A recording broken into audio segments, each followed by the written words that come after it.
Ինքը դա հենց պատերազմի հաջորդ օրը, որ եկավ, ինքը պետք է այդ ժամանակ ծնկի գար, ներողություն խնդրեր ու թող նրա թողը։ Դե ուզում հիշատակը վարպահի զինվորի։ Չեմ կարծում բոլորը արհեստական են։ Չեմ կարծում։ Դերվի զղջում էր, դե 20 թվի պատերազմը, նա,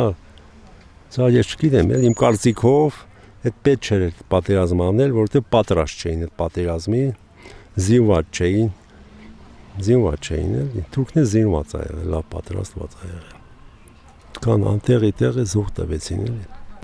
Եթե ինքը մի քիչ ողջամիտ էր, զորքը կհաներ Ղարաբաղից, մինչև պատերազմը, և այդ վնասները մեկ չենք ունենա։ Թալաթի թորն էլ ծնկի եկավ, չէ, հայազգի առաջ, ուշացված էր։ Էլի շոու ինձ թվում է։ Այսինքն ինքը ժամանակին կարող էր դադարեցնել պատերազմը, որ մենք այսքան զոհ չտայինք։